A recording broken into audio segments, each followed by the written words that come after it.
Hey guys, welcome back to the channel. My name is Aaron. We've all been to Dollar Tree or some dollar store and seen the tech that they have in their tech aisle. Have you ever wondered if that stuff is crap or not? Well, I picked up 5 items the other day from my local Dollar Tree. Let's take a look at them and see if even for $1, they're worth it or not.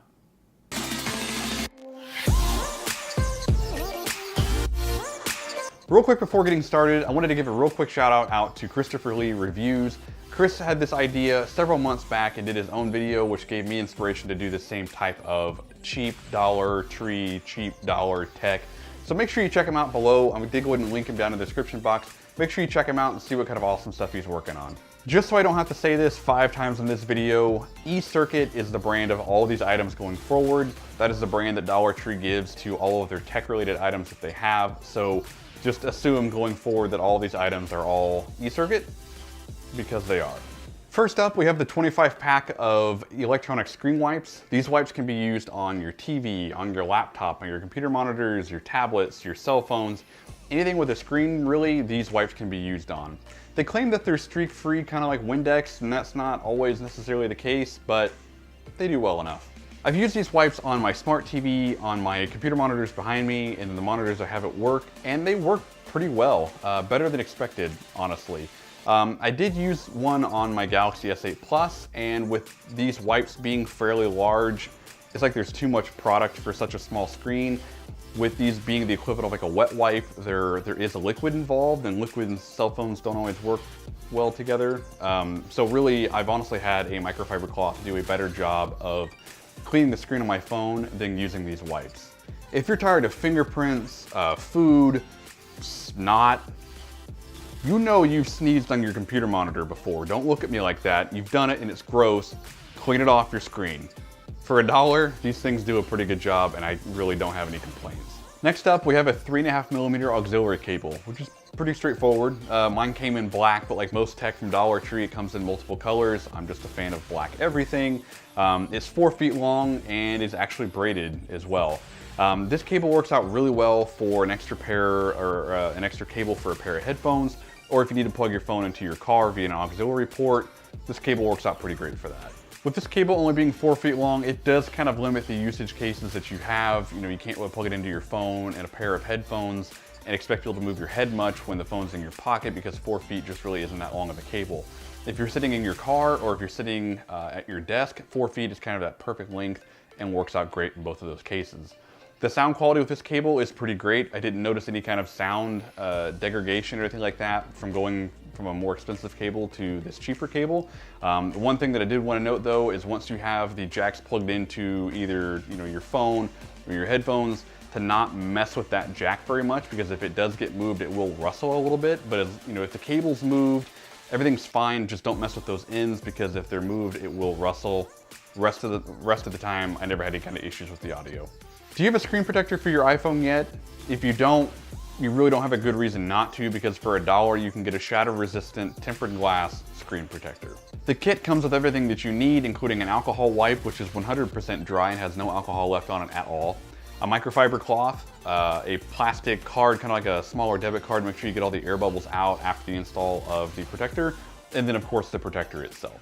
The directions for install are on the back of the case, and it's actually pretty straightforward, but like a big dumb dummy, I didn't read those directions, so the install on my wife's iPhone isn't ideal. It's okay, not ideal, but I can try again for $1. Am I super confident in this screen protector's ability to keep my wife's iPhone screen from breaking in case she drops it? Not one bit. However, it is going to help with scratches in case she puts it in her purse or a back pocket or something like that. The actual screen isn't going to get scratched. And then also it helps with fingerprints, because there is a coating on the screen protector as well. And frankly, for $1, the fingerprint protection or the resistance to fingerprints makes this thing worth it. My favorite item on this list is by far the Multifunction Stylus, and that's because for $1, you actually get a pretty good writing utensil. The 3 other features it has includes a stylus. It's in the name, I hope you would have figured that out. A laser pointer and a flashlight. Do I need a flashlight on my pen? No. Do I need a stylus? Never gonna use it. But the laser pointer is a lot of fun, and that's fun either using it with your dog or your cat, or actually using it at work for actual business adulting stuff and presentations. It's actually nice not having to get up and point at stuff. It's actually just kind of helpful.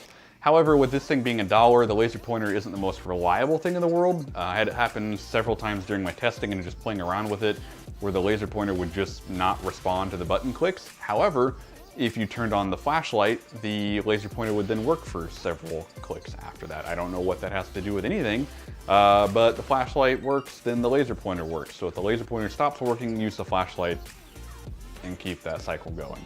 Though I have no intention of ever using the stylus, it works really well. Regardless of where you hold it on the pen, it works out pretty great. The flashlight's bright enough in case you drop something underneath your desk, you can use the flashlight to look for it. Or if your eyesight isn't terrible, you can just see underneath your desk. Like I mentioned before, the pen itself is actually pretty good quality. I actually use this pen now at home and work to take notes. So my really only complaint with this pen is I wish that the pen had a clicker on top of it, but I understand why it doesn't, because where the clicker is where the laser pointer and the flashlight are, but clicky pens are way better than twisty pens. That's just my 2 cents, but for $1, who's complaining? The last thing up is a micro USB charge and sync dock. If you still have a phone with a micro USB port, this dock for $1 is a pretty great option.